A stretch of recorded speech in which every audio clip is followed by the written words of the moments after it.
Testing, 1, 2, 3. Testing, 1, 2, 3. And we are live. Let's go. Let's repeat. Let's reset. Come on.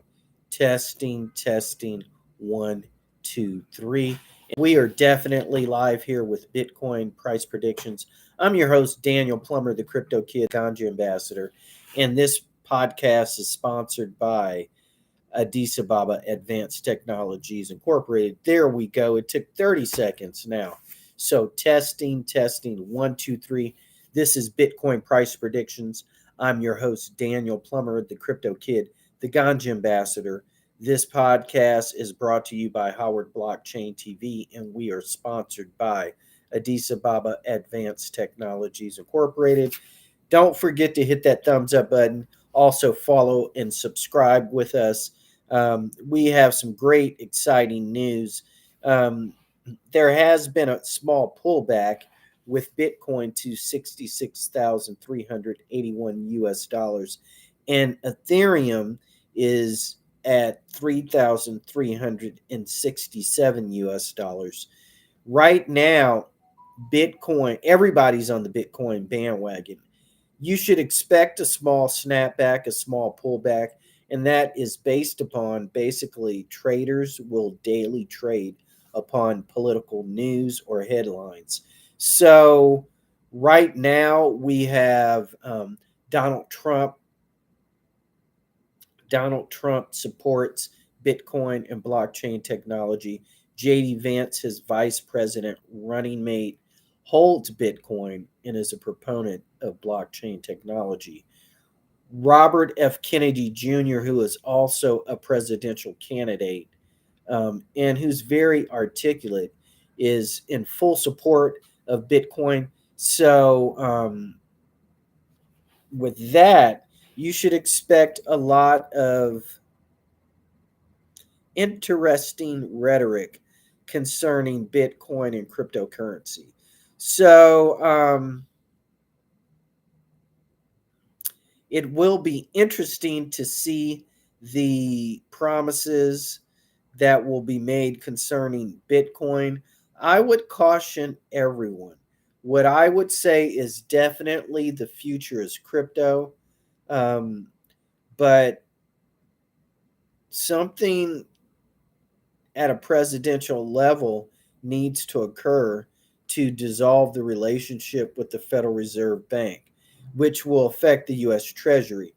In general, regardless of what the currency is of the United States government, you need a treasury, but you do not need a federal bank. Okay. And that is the reason why there is the Medici's, because they were in Italy, in Rome, but they lent money worldwide all over Europe, to France, to Spain, to England. Whoever wanted to borrow some money could borrow some money and they could make a profit. So, therefore,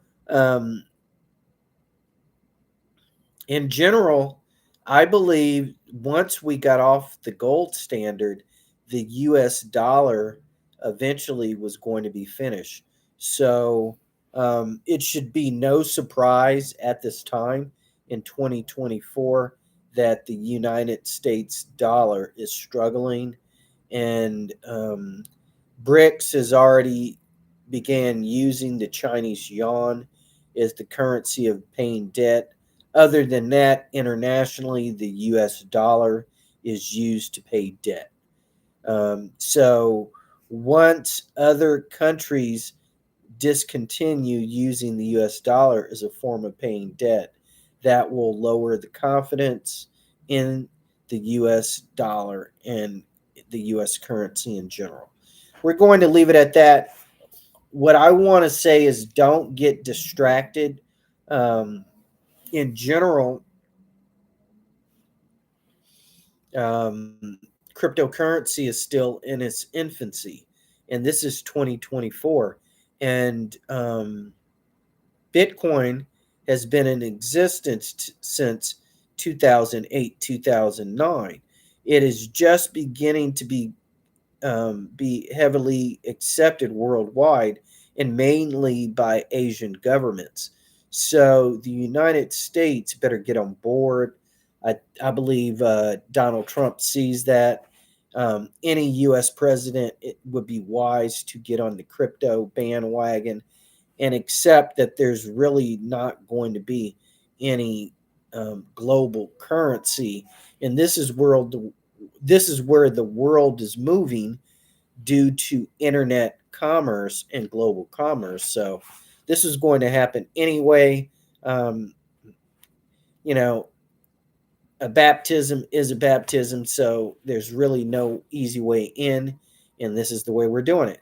So with that, this is Daniel Plummer signing out, and remember, the future is crypto.